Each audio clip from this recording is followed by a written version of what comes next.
Datang Nabi Isa, disempurnakan agama Allah ini dengan kitab Injilnya. Kita percaya bahwa Allah menurunkan kitab suci kepada Nabi Isa, namanya kitab Injil. Injil yang mana? Injil yang firman Allah, yang Allah berikan kepada Nabi Isa untuk disampaikan kepada umatnya, dan bukan perkataan Nabi Isa. Nah, kitab-kitab ini semua sekarang sudah tidak ada. Setelah Al-Quran turun, ditarik oleh Allah. Saya tidak mengurusi agama orang lain, tapi keyakinan umat Islam yang saya jaga. Betul apa tidak? Soal mereka percaya kitab Injil yang 4, Injil Markus yang ditulis orang yang bernama Markus, Injil Matius yang ditulis oleh orang yang bernama Matius, Injil Lukas yang ditulis oleh orang yang bernama Lukas, Injil Yahya yang ditulis orang yang bernama Yahya. Persilakan keyakinan mereka kepada 4 Injil ini.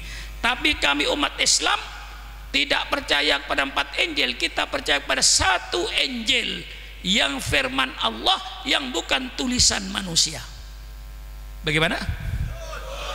Yakin? Ada lagi satu Injil yang namanya Injil Barnabas, yang ditulis oleh orang yang bernama Barnabas. Injil ini tidak boleh dibaca di gereja. Kenapa? Isinya agak mirip dengan Al-Quran sebagaimana yang saya baca. Di situ mirip dengan Al-Quran. Yudas Iskariot, muridnya Nabi Isa yang membelot, ketika itu dia datang kepada raja Yahudi. Kalau kau ingin tahu di mana tempatnya Yesus Kristus bersembunyi, saya tunjukkan. Dengan syarat berikan kepada saya 12 keping emas, dan berikanlah saya bantuan. Karena Nabi Isa itu dihukum salib itu atas keputusan raja Yahudi. Bukan Nabi Isa nyelonong, saya salib untuk menebus dosa. Tidak, itu keputusan raja Yahudi. Karena Nabi Isa, orang Yahudi menurut kitab itu dikriminalisasi. Jadi kalau kriminalisasi ulama, saya gak heran. Baru ulama, Nabi pun dikriminalisasi. Nabi Isa dituduh oleh raja Yahudi akan merusak nama agama Nabi Musa. Nabi Isa dituduh oleh orang Yahudi akan merusak Baitul Maqdis. Dengan tuduhan inilah maka raja Yahudi ketok palu, Nabi Isa harus dihukum mati di tiang salib. Nabi Isa bersembunyi. Yudas Iskariot inilah yang menawarkan sama raja Yahudi, akan saya tunjukkan di mana dia bersembunyi dengan syarat berikanlah saya 12 keping emas dan bantulah saya dengan itu yang saya baca dalam Injil Barnabas, tidak saya robah. Kemudian dilayani oleh raja Yahudi, diberikanlah 12 keping emas dan bantuan tentara. Begitu tentara datang berduyun-duyun ramai, Nabi Isa tahu ini akan menangkap saya. Nabi Isa masuk ke dalam rumahnya. Begitu masuk ke dalam rumahnya, Allah berbuat sesuatu yang ajaib. Nabi Isa diangkat oleh Allah ke langit melalui jendela sebelah selatan. Kata Injil Barnabas, benar atau tidak saya tidak mengurusi, cuman itu yang saya baca. Nah, begitu Nabi Isa sudah diangkat ke langit, masuknya Yudas Iskariot itu ke rumahnya, menjumpai murid-murid Nabi Isa yang sedang tidur, namanya kaum Hawariyun. Dibangunkan, bangun, bangun, bangun, bangun, mana gurumu, mana gurumu, mana gurumu. Ketika berkata begitulah Allah membuat suatu yang ajaib pula. Yudas Iskariot mukanya diserupakan dengan Nabi Isa, suaranya diserupakan dengan Nabi Isa. Lalu mereka berteriak, engkau guruku, engkau guruku. Saat dia menunjuk engkau guruku, tentara masuk. Ditangkaplah Yudas Iskariot, itulah dia yang disalib, dia yang bunuh, bukan Nabi Isa. Nah, itu agak serupa dengan Al-Quran, wa ma qataluhu wa ma salabuhu walakin subyalahu. Mereka tidak membunuh Nabi Isa dan mereka tidak menyalib Nabi Isa, tetapi yang disalib orang yang diserupakan dengan Nabi Isa. Al-Quran dengan Injil Barnabas ada persamaannya. Dalam Injil Barnabas dinyatakan pula bahwa nanti segala sesuatu ini akan dibongkar oleh Nabi di akhir zaman yang bernama Ahmad. Itulah apa yang ada di Barnabas. Nah, kita percaya kepada kitab Injil dan wajib orang Islam percaya bahwa Allah menurunkan kitab suci namanya kitab Zabur, menurunkan kitab suci yang namanya kitab Taurat, menurunkan kitab suci yang namanya kitab Injil, menurunkan yang namanya Al-Quran yang murni firman Allah, yang diberikan kepada Nabi Daud, yang diberikan kepada Nabi disebut kitab Zabur, yang diberikan kepada Nabi Musa disebut kitab Taurat, yang diberikan kepada Nabi Isa disebut kitab Injil, yang diberikan kepada Nabi disebut kitab suci Al-Quran. Bagaimana ngajinya? Ngajinya? Nah, ngaji bulan Maulid ini sampaikan tentang ajaran Islam ini. Nah, ajaran Islam sempurna, lengkap untuk mengatur hidup manusia. Lahirlah sekarang ajaran baru yang datang dari barat yang namanya liberalisme dan HAM. Kebebasan adalah hak asasi manusia. Saya ingatkan kepada pemerintah, liberalisme dan HAM harus dibatasi dengan akhlak, dibatasi dengan moral, dibatasi dengan agama. Karena liberalisme dan HAM itu datangnya dari barat, dari kelompok mereka, orang-orang yang trauma dengan agama mereka. Mereka lalu berfaham liberalisme yang ingin membebaskan diri daripada ajaran agama, karena dianggap ajaran agama itu membelenggu dan membatasi kebebasan seseorang. Lahirlah namanya liberalisme dan HAM. Seorang tokoh liberalisme dan HAM bernama Humphrey Cox dalam bukunya menyatakan bahwa liberalisme dan HAM tujuannya untuk membebaskan manusia dari asuhan agama. Agama dianggap membatasi kebebasan manusia. Timbullah liberalisme dan HAM untuk membebaskan manusia dari asuhan agama.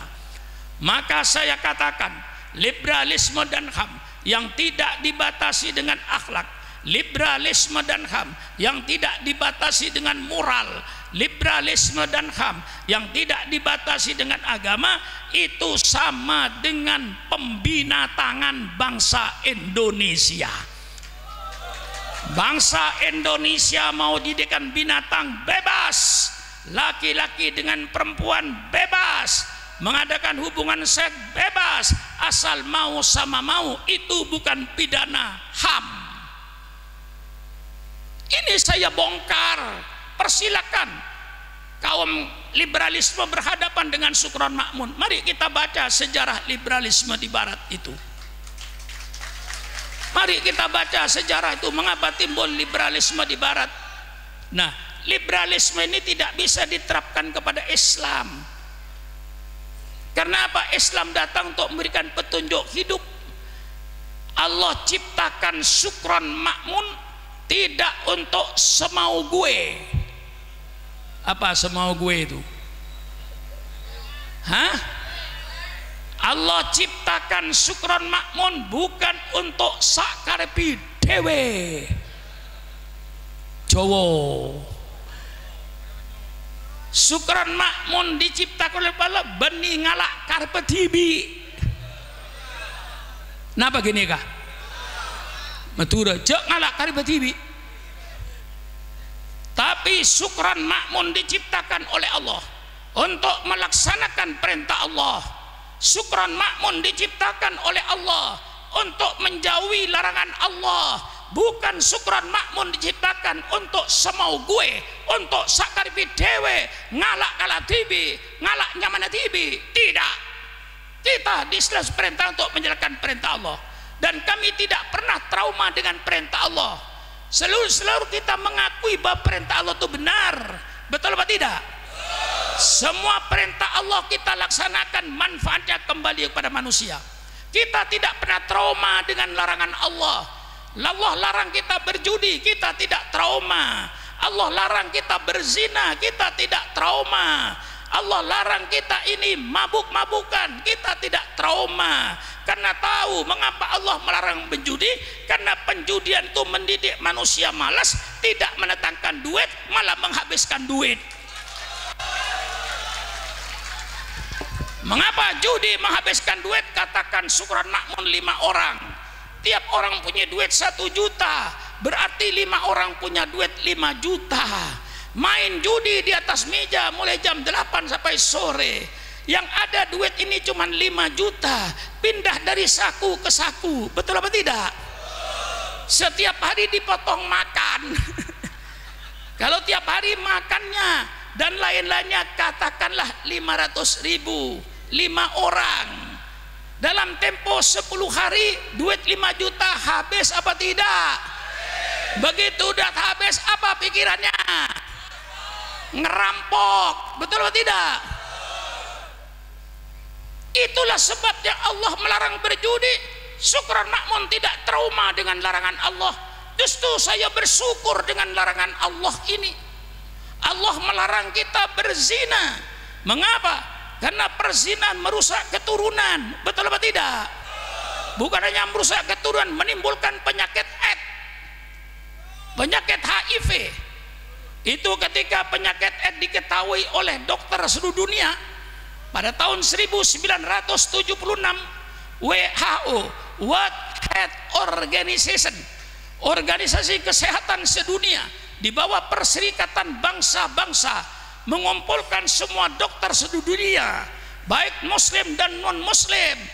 Keputusannya satu, penyakit AIDS itu sebabnya karena perzinaan dan karena pelacuran, tidak ada sebab lain. Dan menularnya penyakit AIDS itu hanya karena perzinaan dan pelacuran, itu yang bisa menular. Dan penyakit itu penyakit yang sangat dahsyat, melumpuhkan sendi-sendi manusia, dan sampai detik ini belum ada obatnya. Saya terima kasih kepada pemerintah yang ingin menyelamatkan anak bangsa dengan penyakit AIDS ini. Cuman maaf pemerintah, kalau menurut syukran makmun, pemerintah agak keliru. Untuk memberantas penyakit AIDS, pemerintah menganjurkan bagi-bagi kondom di tempat-tempat pelacuran. Menurut pendapat syukran makmun itu tidak benar pemerintah. Kondom di Afrika gagal, di Amerika gagal, di India gagal.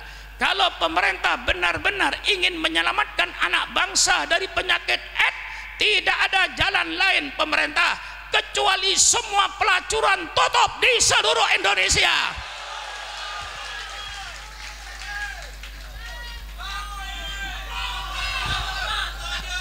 Habis-habisan saya nih Pak. Ya. Padahal saya sudah tua loh Bu. Itu ibu-ibu di belakang-belakang itu, Bu, matanya melotot dipanggil nggak nyaut. Bu, di tempat saya Bu, kalau matanya melotot dipanggil nggak nyaut, itu namanya ikan asin Bu. Kalau ibu ditanya siapa penceramah yang paling tua di NKRI ini, jawab Bu, Syukron Makmun, pasti bener Bu. Saya ke Jawa Timur, ke Jawa Tengah, kawan-kawan yang dulu pidato bersama saya, Al-Mukarram Kiai Mujid Ridwan di Surabaya sudah nggak ada, yang di Jawa Tengah sudah meninggal dunia, walaupun ada kadang-kadang sudah gak keluar, ada yang stroke, ada yang didorong dengan kursi. Maka kalau ibu ditanya siapa penceramah paling tua, jawab Syukron Makmun, pasti bener Bu. Tapi kelihatannya gimana Bu, tua apa muda? Jangan macam-macam kau menjawab ya. Yang menjawab tua itu yang benar, terima kasih. Yang menjawab muda itu jelas naksir saya perempuan itu. Itu namanya perempuan mata keranjang. Betul atau tidak? Atau katarak barangkali ya. Nah, saya merasa tua, Bu. Umur saya ini sudah 81, 82 kalau hijriahnya. Sudah tua saya ini. Sudah 81. Nah, tapi alhamdulillah Allah masih memberikan kesehatan. Kalau tidak karena Allah, tidak mungkin Sukron Makmun masih bisa pidato begini nih. Saya merasa itu semata-mata Allah yang memberikan karunia itu. Nah, maka dengarkan yang baik, Bu. Nah, ini agama Allah, kita tidak pernah trauma dengan agama kita. Kita sangat menyetujui hukuman yang diturunkan oleh Allah. Orang membunuh orang harus dihukum mati, saya paling setuju. Karena nyawa tidak bisa ditebus dengan apapun saja. Nyawa kalau ditimbang, yang bisa sama beratnya hanya nyawa. Betul apa tidak? Sekarang saudara yang duduk di depan ini pakai baju hitam ini, saya kasih rumah yang bagus kayak istana, saya kasih mobil Mercedes tipe 600S anti peluru, saya kasih duit sudah 1 miliar. Setelah timbang terima, ini sertifikat rumahnya, ini PBKB mobilnya, ini duit 1 miliar, saya potong lehernya, mau nggak? Mau nggak? Mengapa nggak mau? Mengapa nggak mau? Dikasih rumah kayak istana, dikasih mobil, dikasih duit, potong lehernya, mau nggak? Berarti nyawa ini ditimbang dengan apapun saja tidak bisa sama timbangannya. Dihukum 30 tahun masih lebih mahal nyawa. Betul atau tidak? Dihukum dengan apapun saja yang adil. Kalau nyawa, hukum dengan nyawa.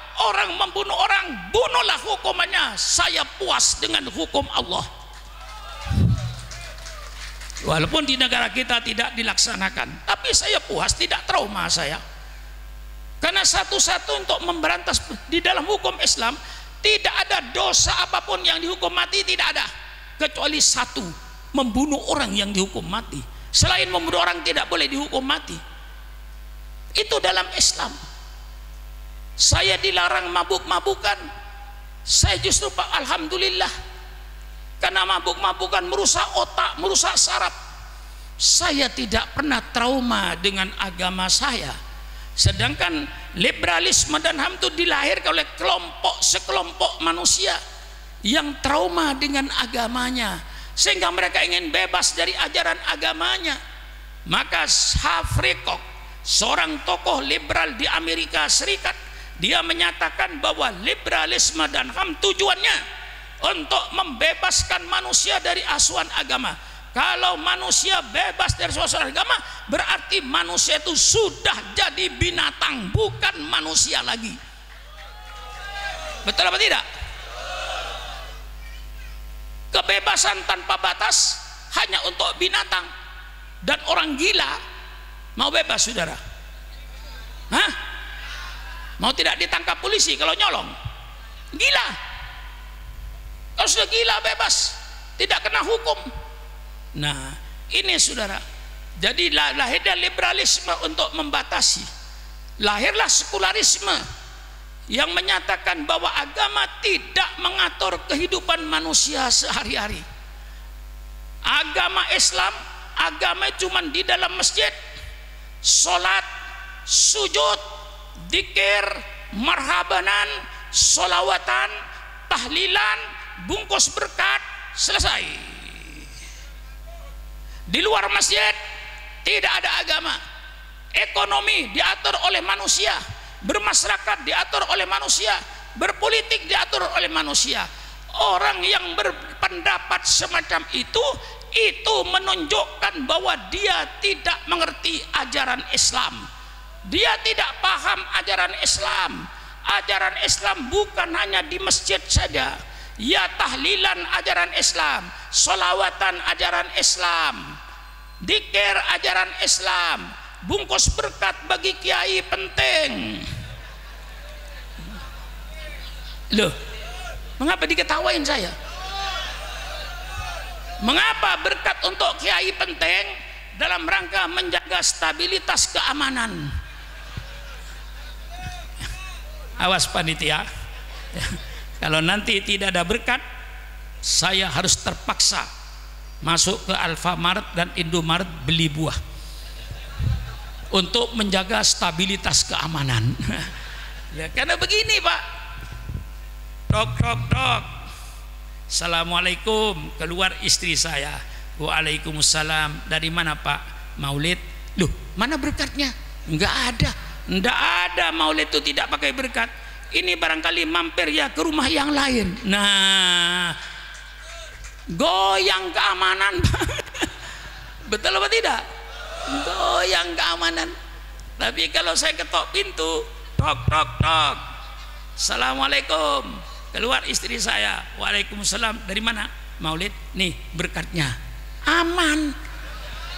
Betul apa tidak? Panitia, kalau ngundang kiai berkatnya dijaga dulu ya. Tapi kalau sudah tidak disiapkan nggak apa-apa. Insya Allah Indomaret dan Alfamart masih buka kan? Tinggal beli saja apel 1 kilo. Betul? Beli roti tawar, beli apa, roti-roti yang lain, bungkus. Jangan ada merek Alfamartnya, carikan bungkus yang tidak ada tulisannya. Betul kan? Ya kalau ada tulisannya kan tahu kalau saya beli. Teng, tok, assalamualaikum, waalaikumsalam, dari mana Pak? Maulid. Nih berkatnya, aman walaupun saya beli. Ya tahlilan, ya sujud, ya marhabanan, ya solawatan, ya bungkur beskat, ya itu Islam. Tapi Islam bukan itu saja. Islam mengatur soal rumah tangga, diatur oleh Islam. Mulai masuk WC diatur, dapurnya diatur, supaya yang dimakan barang yang halal. Betul apa tidak? Makan diatur dengan bismillahnya, tidur diatur, jadi tamu diatur, rumah tangga diatur. Tidak sembarangan laki-laki dan perempuan yang boleh satu bantal, diatur oleh Islam. Melanggar hukum Islam, Allah turunkan penyakit AIDS dan penyakit HIV yang saya katakan tadi. Islam mengatur berumah, bertetangga, bermasyarakat, satu RW kepada Bapak RW dan wakilnya. Alangkah indahnya kalau ajaran Quran dilaksanakan dalam bermasyarakat. Mangkana yu'minu billahi wal yaumil akhir falyukrim jarahu. Barang siapa yang beriman pada hari kiamat, hormati tetangga. Tetangga dengan tetangga saling hormat menghormati, tetangga dengan tetangga saling harga menghargai. Wala tabaghadu wala tahasadu. Tidak ada marah-marahan antara tetangga, tidak ada hasud menghasut antara tetangga, tidak ada dengki mendengki antar tetangga. Kita masuk ke RT kita, ke RW kita kayak masuk dalam surga.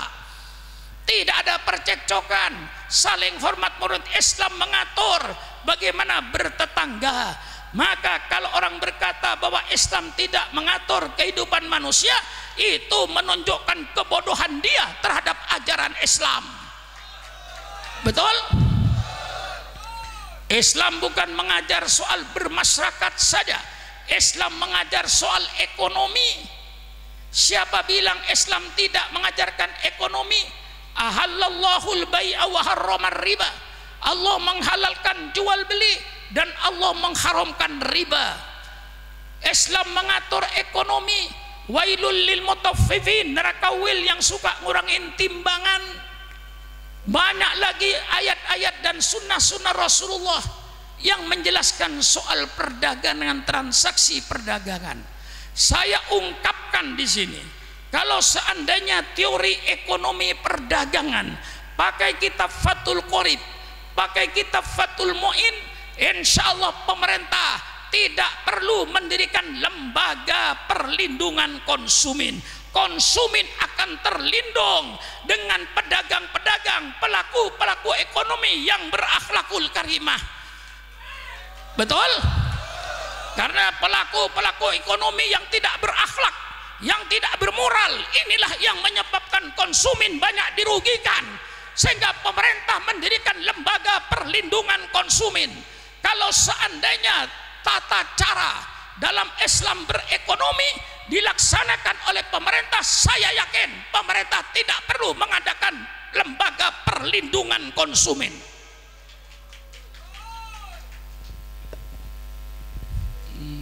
Habis-habisan saya ini Pak untuk menjelaskan Islam ini, karena banyak yang tidak ngerti Islam, beragama Islam tapi tidak ngerti Islam, akhirnya jadi kaum sekuler. Islam tidak mengajarkan kehidupan manusia, Islam hanya ibadat. Subhanallah, Islam mengajar ekonomi. Kalau seandainya semua pelaku ekonomi kayak Imam Abu Hanifah, Imam Abu Hanifah itu salah satu imam madhab yang kaya, mendapat warisan toko tekstil dari orang tuanya, dari tekstil yang kasar sampai yang halus. Tapi Imam Abu Hanifah yang berakhlak, bermoral, tidak mau menipu konsumen, tidak mau menipu pembeli. Kalau ada orang pegang kain, segera Imam Abu Hanifah datang, Bu, kain ini kalau ibu beli nanti ibu menyesal. Dikasih tahu, mengapa Tuhan kok menyesal? Ini kainnya luntur dan kalau dicuci kainnya berubah. Jadi ibu nanti nyesel, tapi harganya murah Bu.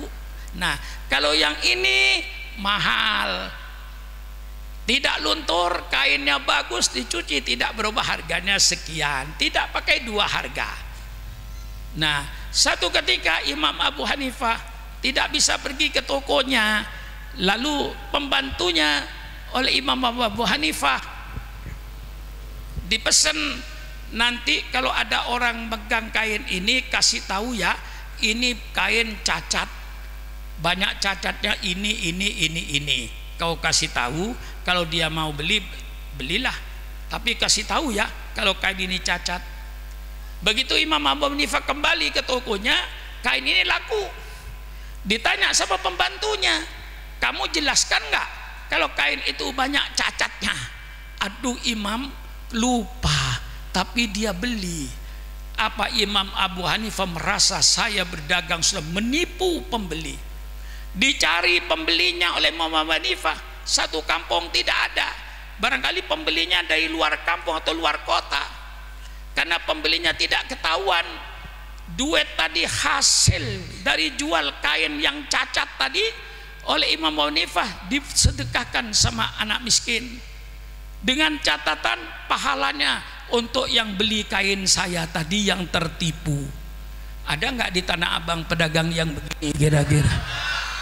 Ada nggak kira-kira? Tidak perlu mendirikan lembaga perlindungan konsumen. Konsumen nggak usah dilindungi kalau pedagang-pedagangnya inilah Islam mengatur perekonomian. Persilakan sekarang, siapa bilang Islam tidak mengatur perekonomian? Lihat Mandiri Syariah, lihat BRI Syariah, lihat BNI Syariah, lihat BCA Syariah, walaupun itu banknya orang Cina tapi dia bikin bank syariah. Lihat lagi bank muamalat. Siapa bilang Islam tidak mengatur ekonomi? Hai kaum sekuler, Islam mengatur ekonomi. Bukan hanya ekonomi saja, Islam juga mengatur politik. Al-Quran penuh dengan ayat-ayat politik. Oleh sebab itu akan saya jelaskan bahwa Islam itu agama yang sempurna, segala-galanya diatur oleh Islam untuk membentuk akhlakul karimah. Mengapa Islam bicara soal rumah tangga? Supaya anggota rumah tangganya berakhlakul karimah. Mengapa Islam bicara soal bermasyarakat RT RW? Karena supaya seluruh anggota masyarakat berakhlakul karimah. Mengapa Islam bicara soal ekonomi? Supaya pelaku ekonomi berakhlakul karimah. Mengapa Islam bicara politik? Supaya pelaku politik berakhlakul karimah. Bertahun-tahun ulama ini dikadalin. Apa dikadalin itu? Hah? Kadal itu bohong ya? Ya enggak tahulah, sudah jadi istilah dikadalin. Kiai-kiai dilarang bicara politik. Mengapa kiai dilarang bicara politik? Supaya dia yang berpolitik, kiai tidak usah berpolitik. Kita dikadalin, kiai tidak boleh berpolitik. Tapi waktu topnya politik, kiai dijadikan alat politik oleh orang-orang politik di Indonesia ini. Kiai tidak boleh berpolitik tapi dijadikan alat politik. Betul atau tidak? Semua kalau sudah pilkada, pemilihan umum, yang dicari kiai yang didekati. Betul atau tidak? Kiai dijadikan alat politik dan kiainya tidak boleh berpolitik, hanya dijadikan alat politik. Syukran makmun sadar. Yang belum sadar mudah-mudahan sadar. Betul apa tidak? Siapa bilang Islam tidak bicara politik? Al-Quran penuh dengan bicara politik. Di dalam Al-Quran semua pejabat pemerintah kalau nuzulul Quran mesti bicara baldatun thayyibatun wa rabbun ghafur. Baldatun itu negara, thayyibatun negara yang baik, negara yang aman, negara yang sejahtera, negara yang rukun. Baldatun thayyibatun wa rabbun ghafur. Quran yang berbicara negara yang sejahtera dan negara yang adil. Siapa bilang Quran tidak bicara politik? Yang berkata Quran tidak bicara politik, itulah orang-orang yang bodoh terhadap kitab suci Al-Quran yang diturunkan oleh Allah Subhanahu wa ta'ala. Sekarang syukuran makmun mau belak-belakan, persilakan. Yang tidak setuju dengan pidato saya, tidak usah bicara di belakang saya, datang ke rumah saya, ngopi bersama dengan saya. Betul atau tidak? Tidak usah emosi. Kalau perlu saya ajak makan nasi goreng bersama saya. Betul atau tidak? Mari kita berbicara tentang Quran, jangan dimanipulasi. Quran itu bicara tentang politik.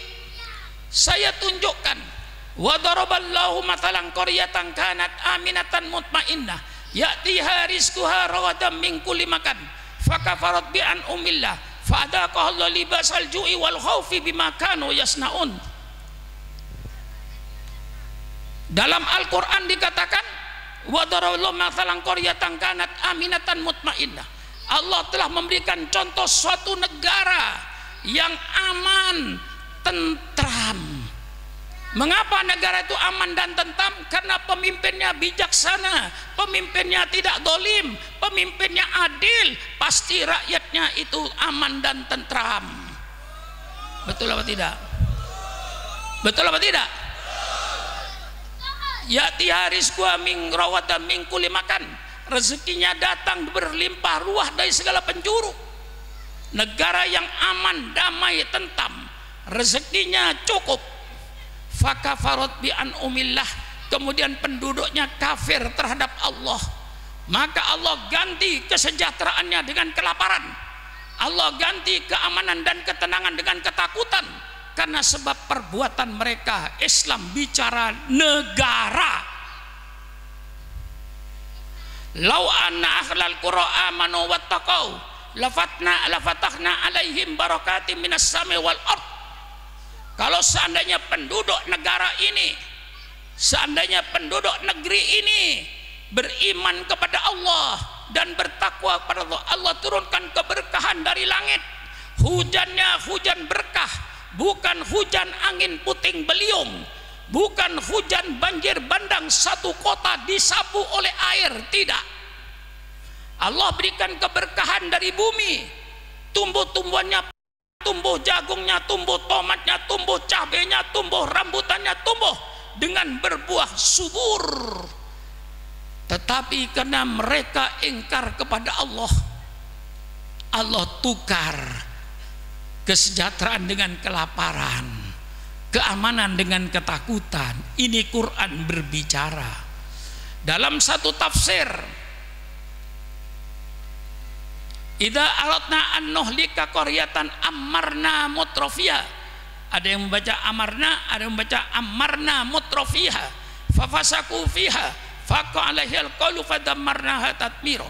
Kalau Allah ingin menghancurkan suatu negara, Allah jadikan orang-orang yang bergelimang dalam kemewahan menjadi pemimpin.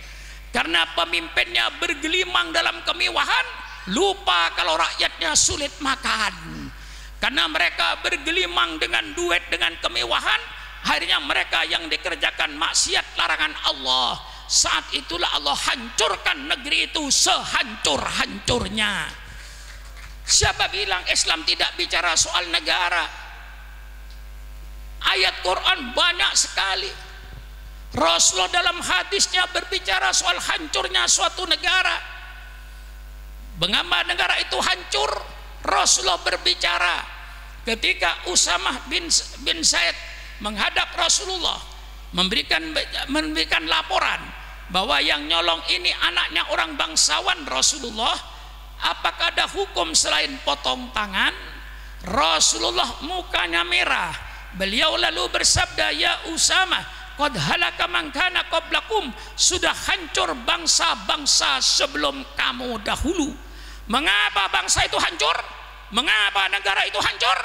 Rasulullah ngasih tahu dalam hadisnya, idza saraka fihim as-sarifu tarakuhu. Kalau yang nyolong orang gede, yang nyolong orang besar, mereka biarkan, bahkan kadang-kadang dilindungi. Ini hancurnya suatu negara. Wa idza saraka fihim ad-dhaifu aqamul khat. Tapi kalau yang nyolong rakyat kecil, maling ayam, semuanya teriak, tegakkan hukum untuk maling ayam. Ini hancurnya suatu negara, kata Rasulullah. Supaya tidak hancur, bagaimana negara ini? Rasulullah bersabda, wallahi, demi Allah, lau anna Fatimah binta Muhammadin sarakot laqatatu yada. Demi Allah, seandainya Fatimah anak kandung saya nyolong, pasti saya potong tangannya. Biar anak Nabi nyolong, potong tangannya seandainya. Bagaimana? Siapa bilang Quran sunnah tidak bicara? Oleh sebab itu Islam bicara politik. Supaya apa? Supaya pelaku politik itu berakhlakul karimah. Politik itu bagus. Siapa bilang politik itu jahat? Politik itu bagus, suatu ilmu yang wajib dipelajari, fardhu kifayah. Karena itu ilmu yang baik. Ilmu politik itu suatu ilmu yang mempelajari bagaimana cara mengatur suatu negara. Cara mengatur suatu negara ada ilmunya. Ilmu cara mengatur negara itu disebut ilmu politik. Bagus. Yang jahat itu bukan politik, pelaku politik. Hai orang Petamburan, Islam itu bagus apa tidak? Di Petamburan ada nggak orang Islam yang nyolong sepeda motor?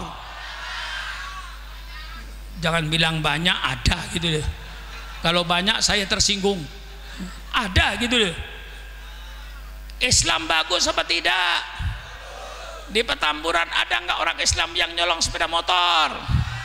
Apakah Islam itu jahat? Apakah Islam itu jahat? Islam tidak jahat. Yang jahat orang Islamnya yang nyolong sepeda motor. Betul apa tidak? Politik tidak jahat. Yang jahat pelaku politik. Siapa pelaku politik? Termasuk mulai bupati pelaku politik, wali kota pelaku politik, gubernur pelaku politik, presiden pelaku politik, menteri pelaku politik, anggota DPR dari tingkat 1, tingkat 2 sampai pusat itu pelaku politik. Nah, pelaku politik ini yang kadang-kadang jahat. Berapa ratus anggota DPR yang masuk penjara sejak reformasi? Berapa ratus bupati yang masuk penjara sejak reformasi? Berapa puluh gubernur yang masuk penjara sejak reformasi? Berapa puluh menteri yang masuk penjara sejak reformasi? Alhamdulillah di Indonesia tidak ada presiden yang masuk penjara. Betul apa tidak?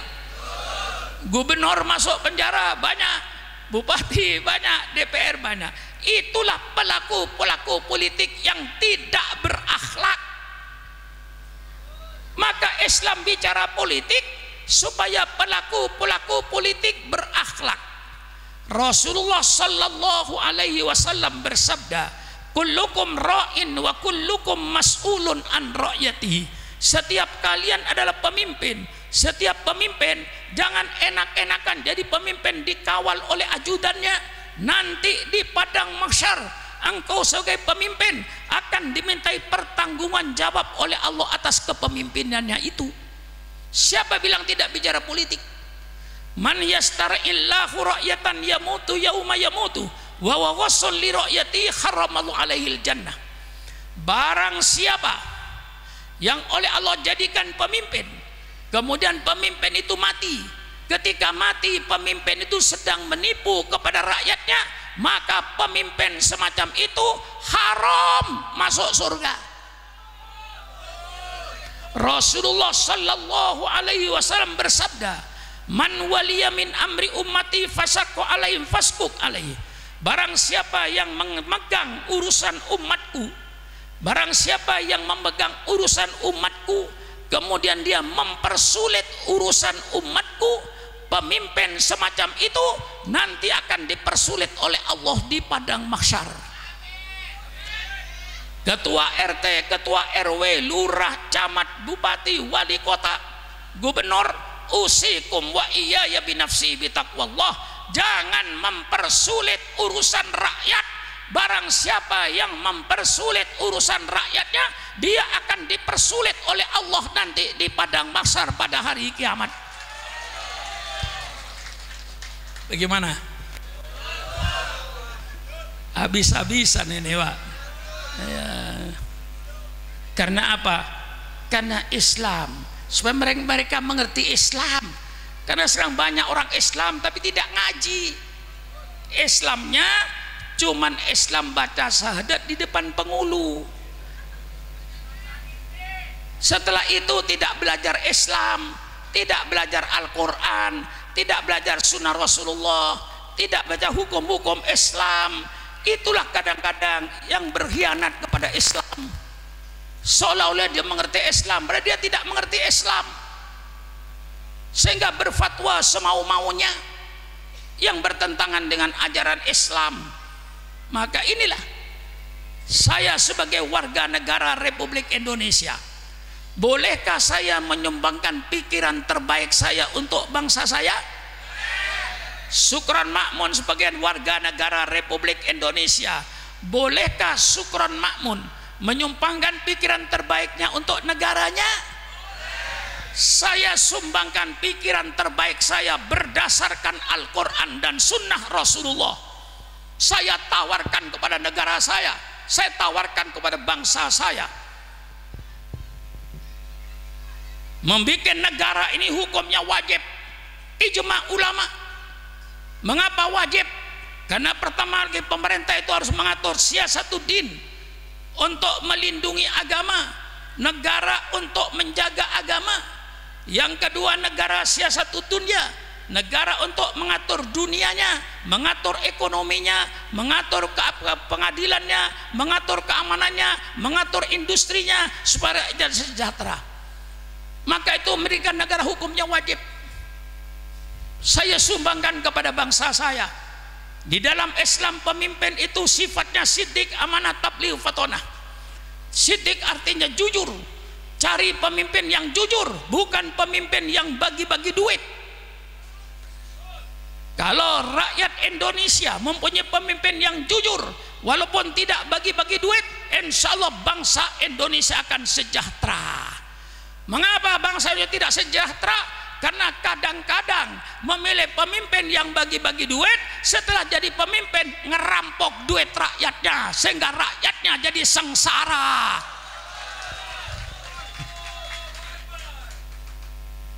Bagaimana? Iya, hidup kiai gua.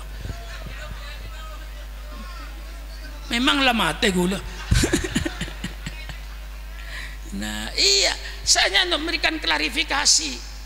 Saya sumbangkan kepada pemerintah pikiran terbaik saya.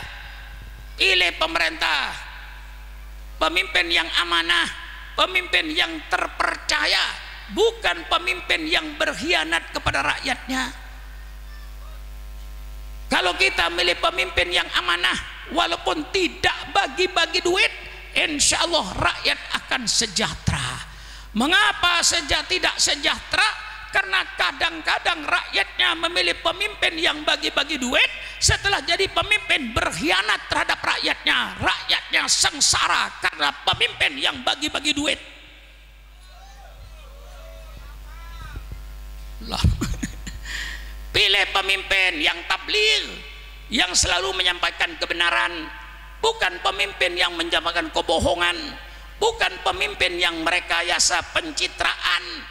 Hai bangsa Indonesia, pemimpin-pemimpin yang merekayasa pencitraan itu pembohong-pembohong, pemimpin yang bohong. Hai pemimpin bangsa, engkau tidak usah merekayasa pencitraan. Pencitraan akan datang dengan sendirinya, tergantung sikap dan perbuatanmu terhadap rakyatmu. Pencitraan tidak usah dibikin-bikin. Bagaimana? Pilih pemimpin yang fatona, yang cerdas, ya, yang punya visi dan misi untuk membangun negara. Nah, ini sumbangan syukuran makmun kepada bangsa saya dan negara saya. Saya sumbangkan, saya usulkan, alangkah indahnya negara NKRI yang berdasarkan Pancasila dan Undang-Undang Dasar 45 dipimpin oleh pemimpin yang sidik, amanat, tabligh, fatona.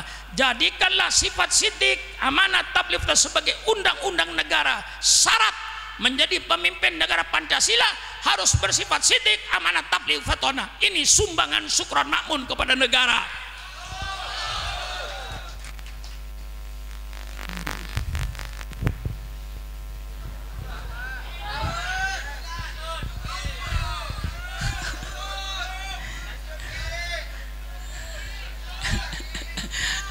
Ya. Kula nikah kiai cek rosoro.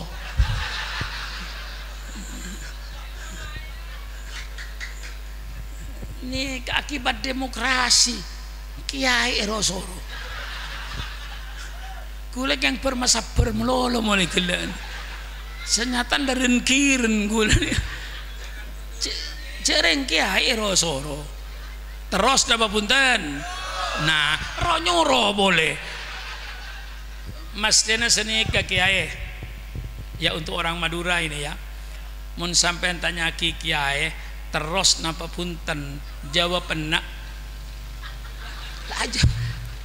Ini ngaji nalu. Mun sampean tanya kiai, terus napa punten jawab nase saya senikah. Kasokan na kiai sini kan benih pak terus kasokan na kiai sini kalau yang orang Jakarta kalau ditanya oleh kiai terus apa tidak terserah Pak Kiai gitu. Jadi yang jadi kiai itu enak gitu loh. Masa terus apa tidak terus ya Allah. Terus apa tidak?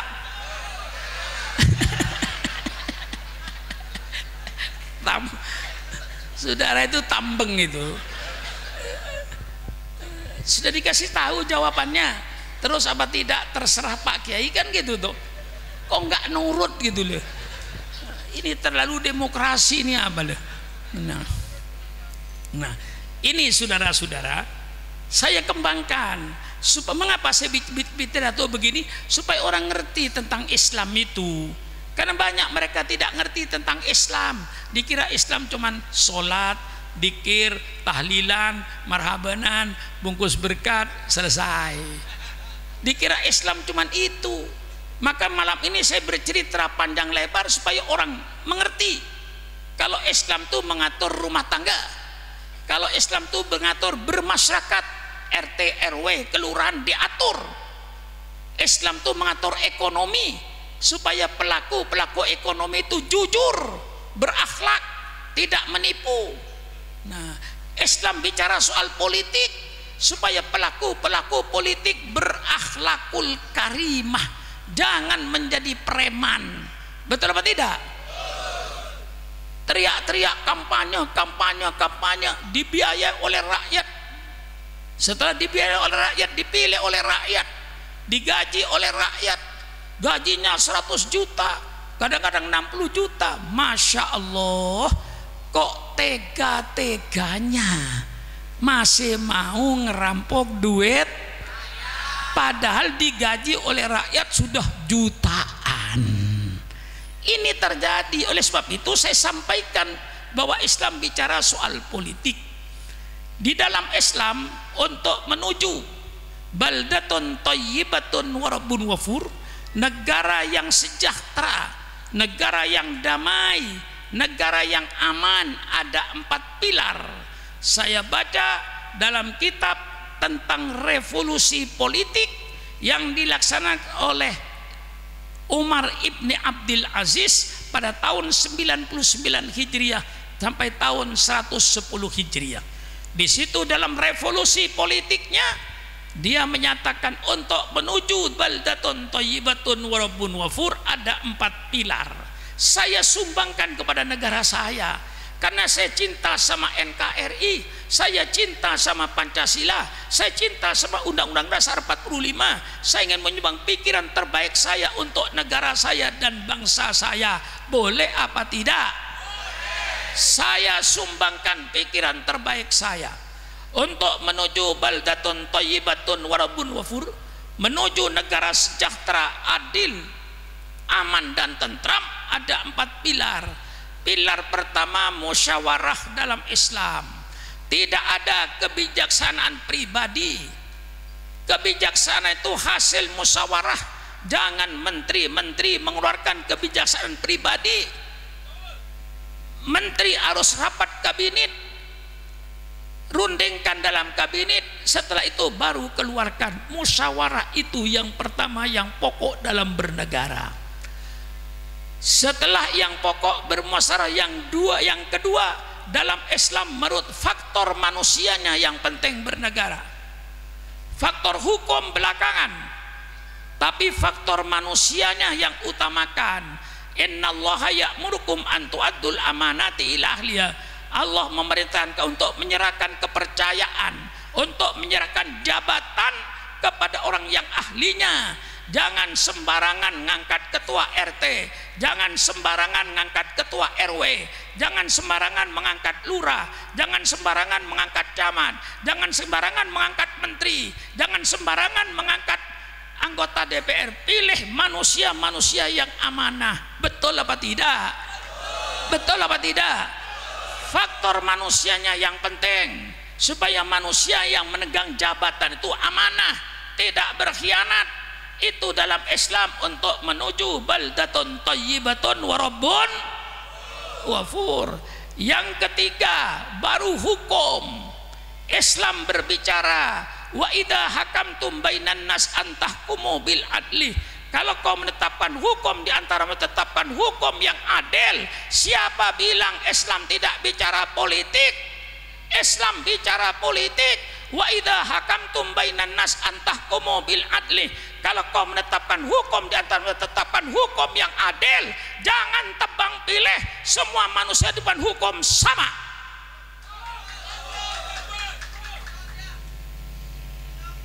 Betul? Yang keempat, Allah bicara soal politik. alladzina immakkannahum fil ardi aqamus shalah wa atuz zakah wa amaru bil ma'ruf wa nahaw anil munkar. Orang-orang yang oleh Allah dikasih kedudukan, dikasih jabatan, dikasih tempat, kata Allah hendaknya mereka yang mempunyai kedudukan dan jabatan tegakkan sholat, keluarkan zakat, amar ma'ruf nahi mungkar. Ketua RT-nya amar ma'ruf nahi mungkar, ketua RW-nya amar ma'ruf nahi mungkar, lurahnya amar ma'ruf nahi mungkar, camatnya amar ma'ruf nahi mungkar, wali kotanya amar ma'ruf nahi mungkar, gubernurnya amar ma'ruf nahi mungkar, presidennya amar ma'ruf nahi mungkar, menterinya amar ma'ruf nahi mungkar, seluruh anggota DPR dari tingkat 1, 2 pusat seluruhnya amar ma'ruf nahi mungkar, kiai dan para ustadznya amar ma'ruf nahi mungkar, baru akan terwujud baldatun thayyibatun wa rabbun ghafur, negara yang adil dan sejahtera. Bagaimana akan terwujud negara yang adil dan sejahtera kalau di antara pejabatnya ikut berdagang narkoba? Betul apa tidak? Bagaimana akan terjadi baldatun thayyibatun wa rabbun ghafur kalau di antara pejabatnya membekingin penjudian, membekingin mabuk-mabukan, membekingin perzinaan? Hancurlah negara ini.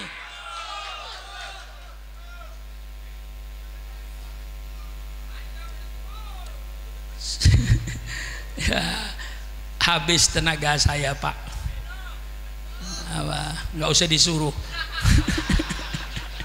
Ini kalau saya mau minum, saya minum, nggak usah disuruh ya. Nah, ini saya kira sudah panjang lebar 2 jam lebih saya pidato, Pak. 2 jam lebih ya. Tapi alhamdulillah ibu-ibu nggak bergerak, bapak-bapak nggak bergerak. Padahal saya pidato 2,5 jam itu. Alhamdulillah, terima kasih semua konsentrasi kepada saya. Nggak ada yang ngobrol sendiri-sendiri. Terima kasih. Apa yang saya sampaikan ini sebagai sumbangan saya selaku warga negara kepada pemerintah saya. Diambil oleh pemerintah apa yang saya sampaikan, alhamdulillah. Tidak diambil sudah saya sampaikan, wa ma alaina illal balaghul mubin. Sudah saya sampaikan kepada pemerintah sumbangan saya, pikiran saya yang terbaik. Oleh sebab itu kepada pemerintah jangan setengah-setengah. Kita memberantas kemungkaran, betul apa tidak? Kadang-kadang pemerintah itu warung-warung kecil yang jual minuman yang dirahasia. Saya bilang sama pemerintah itu tidak ada gunanya pemerintah, cuman pencitraan saja. Ya polisi sebagai bawahan diperintah atasan ya dikerjakan. Kalau pemerintah benar-benar ingin menyelamatkan anak bangsa, anak muda ini dari mabuk-mabukan, bukan warung-warung kecil yang jual minuman keras yang dirahasia pemerintah. Pabrik minuman kerasnya tutup di seluruh Indonesia. Betul apa tidak? Kalau warung kecil dirahasia, tapi pabriknya di Tangerang, di Jakarta, di Semarang, di Bandung, di Surabaya, pabrik minuman kerasnya masih diresmikan dan masih berbuat, tidak ada artinya warung kecil itu dirahasia. Betul apa tidak? Kalau mau betul-betul pemerintah memang ingin menyelamatkan anak muda dari minuman-minuman keras, tutup semua pabrik minuman keras di seluruh Indonesia, baru beres. Kata orang Arab zaman jahiliyah, la taqto'an danabal af'a wa tursilaha in kunta sa'ban fatba ra'sahat danaba. Kata orang Arab zaman jahiliyah, jangan kau potong ekor ular kemudian ularnya kau lepaskan, tidak ada gunanya kalau yang dipotong ekornya. Kalau kau berani, jangan ekornya yang dipotong, kepala ularnya digecek, ekornya dengan sendirinya mati. Tutup semua pabrik minuman keras seluruh Indonesia. Saya jamin warung-warung kecil insya Allah mati dengan sendirinya, tidak menjual minuman keras. Betul apa tidak? Betul apa tidak? Loh, ini pikiran sehat, ini otak sehat. Kalau cuman warung-warung kecil yang dirahasia tapi pabriknya masih menggiling minuman keras, apa artinya? Sia-sia kan? Sama dengan ular tadi, kalau cuman ekornya yang dipotong, ular saya potong ekornya, saya lepaskan, nggak ada gunanya. Jangan ekornya, apanya? Kepalanya gecek ular itu, baru selesai persoalan. Nah, saya kira cukup sekian saja. Mudah-mudahan sumbangan pikiran saya ini didengar oleh pemerintah saya, didengarkan oleh bangsa saya sebagai sumbangan syukron makmun selaku warga negara kepada pemerintah saya. Sekian saja. Sekali lagi terima kasih kepada seluruh Jamiah Raudhatul Jannah. Dengan segala pengorbanannya saya ucapkan terima kasih yang sebesar-besarnya. Sekian saja. Kenapa? Doa. Ya. Alhamdulillah dapat borongan. Ya, mestinya saya sudah pidato kok ya cari ustadz lain, kiai lain suruh berdoa gantian gitu. Betul atau tidak? Bagi-bagi kerjaan. Untung saya ini madhab Syafi'i. Kalau saya bukan madhab Syafi'i, saya tolak itu. Tapi karena saya ada madhab Syafi'i, saya terima. Karena kata Imam Syafi'i, ingat pesan Imam Syafi'i ya, Imam Syafi'i pesan begini, ad-dhaifu kal mayyit, tamu itu kayak mayit. Tahu mayit? Mayit itu artinya nurut, gitu loh. Mayit dimandiin nurut apa tidak? Dibungkus nurut enggak? Masukkan katel nurut enggak? Masukkan kuburan, itu mayit. Tamu itu kayak mayit, nurut sama tuan rumah. Ya, ya. Kalau di Petamburan ada mayit dimandiin, kemudian kakinya nyepak-nyepak, tinggal aja udah. Suruh mandi sendiri, ya kan? Ya, karena saya dipesan Imam Syafi'i, saya sebagai tamu, ya sudahlah saya kayak mayit nurut. Mari kita baca Fatihah semuanya. Kita hadiahkan kepada guru-guru kita, ulama-ulama kita, keluarga-keluarga kita yang telah dipanggil oleh Allah. Kita doakan mudah-mudahan Allah menerima amal soleh mereka, mudah-mudahan Allah mengampuni dosa mereka, dan mudah-mudahan kita yang dipanjangkan umur senantiasa mendapat taufik dan hidayah dari Allah Subhanahu wa Ta'ala, dimudahkan segala urusan kita, baik urusan dunia kita maupun urusan akhirat kita, untuk membela agama Allah. Al-Fatihatu biniyatil qabul wa tamami kulli su'lin wa ma'mul wa ala kulli niyatin salihah wa ila hadratin nabiyil mustafa Muhammadin sallallahu alaihi wasallam. Al-Fatihah. A'udzu billahi minasyaitonir rajim. Bismillahirrahmanirrahim. Alhamdulillahi rabbil alamin arrahmanir rahim maliki yaumiddin. Iyyaka na'budu wa iyyaka nasta'in. Ihdinas siratal mustaqim siratal ladzina an'amta 'alaihim ghairil maghdubi 'alaihim waladdallin. Amin. Allahumma bihaqqil Fatihah wa bisirril Fatihah wa bi karamatil Fatihah wa bi barakatil Fatihah wa bi jahi man unzila alaihil Fatihah. Ya farijal ham, ya kasifal gham, ya man li abdi yaghfir wa yarham, ya dafi'al bala idfa annal bala, ya arhamar rahimin irhamna, ya tawwab tub alaina innaka antat tawwabur rahim. Allahumma lakal hamdu syukra wa lakal mannu fadla wa anta rabbuna haqqa wa nahnu abiduka riqa wa anta lam tazal lidzalika ahla. Allahumma ya muyassira kulli asir wa ya jabira kulli kasir wa ya jabira kasir wa ya jabira kulli kasir wa ya mughniya kulli mu'i wa ya mughniya kulli fakir wa ya muqawwiya kulli dhaif wa ya ma'mana kulli khaif. Yassir alaina kulli asir fataisirul asir alaika yasir ya man la yahtajul bayani wa tafsir hajatuna ilaika kathir wa anta alimun biha wa basir.